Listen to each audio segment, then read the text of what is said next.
Plaintiff Eric Logan was friends with the defendant for 20 years, and after they went their separate ways, he heard the defendant fell on hard times.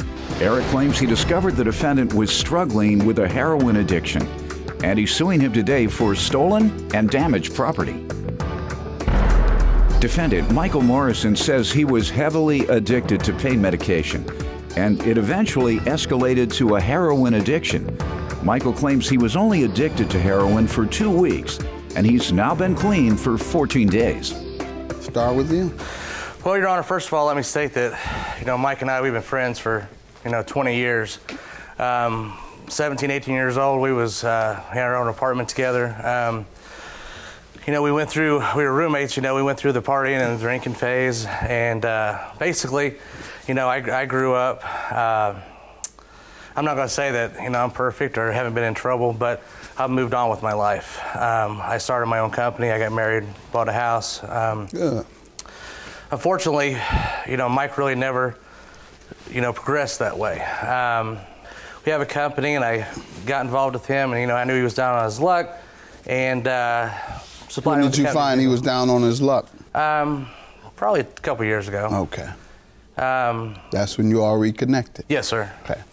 I found out that he was living with his aunt, and and he didn't have a vehicle and didn't have a job, and we was in the position to offer him a vehicle and a position with the company. Everything was going great, but I come to find out that he was hiding a secret from me and everybody else, that he was actually having drug problems and addicted to heroin. Heroin. All right, the real deal drug problem.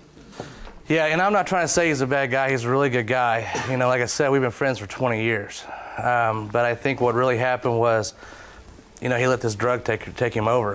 Sir, you want to give me some background? Well, Your Honor, that's pretty much what the situation was. I was using heroin. When did you stop? I've been clean for 14 days. I was using heroin. After the first time I used it, it had me hooked right away, and then it got to the point where if I didn't have it, I was sick. I've had surgery on my spine several times, and they were giving me pain medication, and that's how it began. I started to abuse the pain medication. When was that? It was in 2007 is when I first got injured. I had spine surgery the first time. So you were a heroin addict since 2007 up until?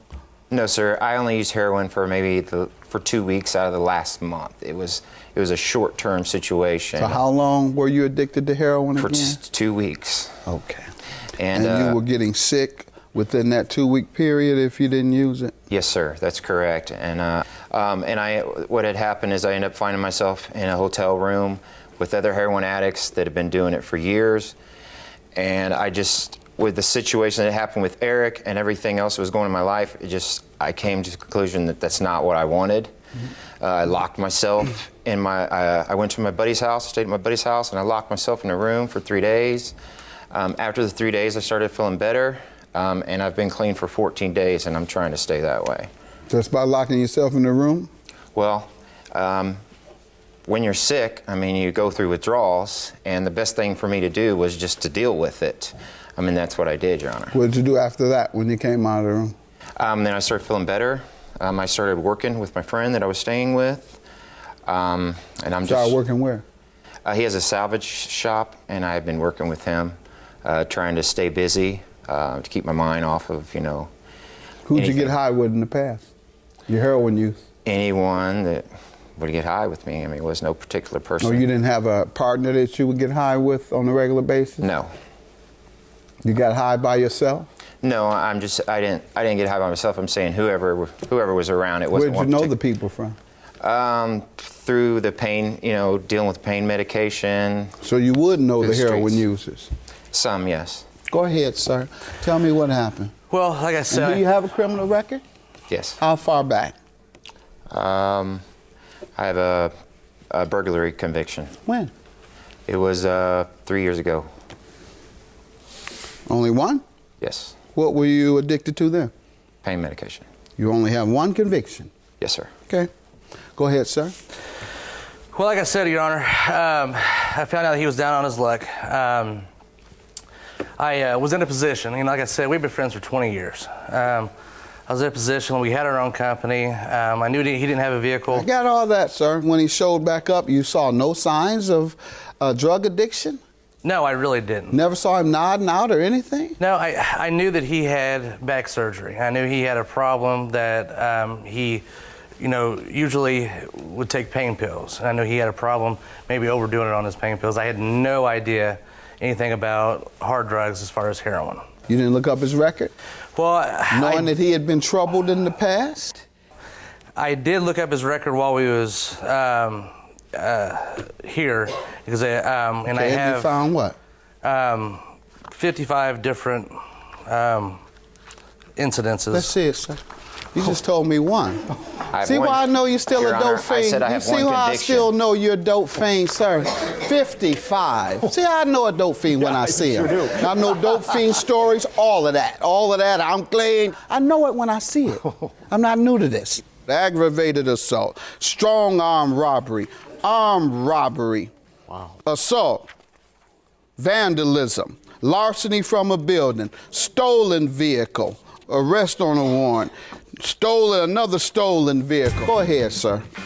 You got suckered by a dope fiend friend that you hadn't seen in years. Next time when they show up like that, find out a little bit about them. I got a lot of dope fiend friends who show up on me. I know a little bit about them first. First thing I do is have them volunteer in my community center. Volunteer. However you've been living, keep living like that. So you can come here though, and I'll see how you do volunteering, serving the community instead of stealing from the community to support your high. And if they look like they're really off dope or really trying to do the right thing, then I say try to find them a little part-time job. Sure. Or try to find them a full-time or place them in a training program. But until we really see where they're at, we know the game is con. Go ahead, sir. So what happened with your stolen and damaged property? He was working for me, had the van. I actually traded some work for a gentleman for a 2003 Chevy Impala. I had Mike, I called the gentleman up and said, hey, I'm going to send Mike out to pick up the vehicle for me. I sent Mike out to pick up the vehicle.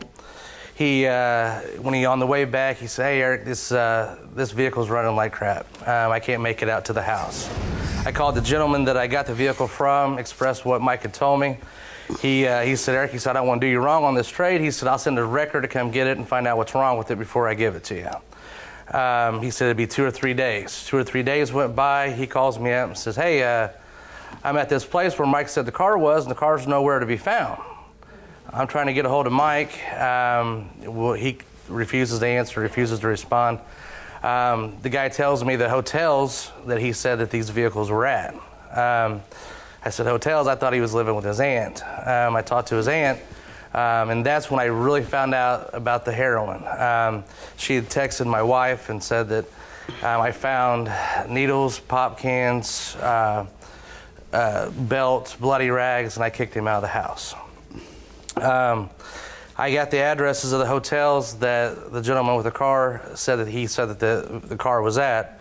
I drove around to the hotels. I finally found the company van that I let him use. When I finally found that there was a window busted out of it, everything in it was gone, tools, ladders, everything. I got the van back and continued to try to get a hold of him and find out about the car. I talked to him. Finally, it came out that he had taken the car and traded the car to the dope man. All the tools, everything, so basically everything I have, the vehicle and all that, was in the hands of the dope man. Must have been part of that 2-week period that he was addicted. What do you say, sir? As far as the van being vandalized, someone did break into the van when I was staying in the hotel. As far as the car goes, I did have the car and I did have the title, and the car did get sold. So you don't have a defense? No, Your Honor, I don't. You know I know the game, so you just say, yeah, I better not keep going with this.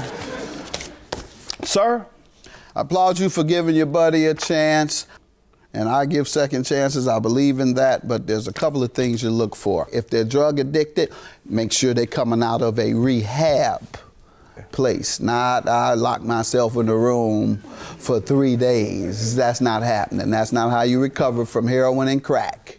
That's a temporary recovery. And they go to NA meetings on a regular basis. So that's what I tell you to look for if you're going to take a chance, and which you should.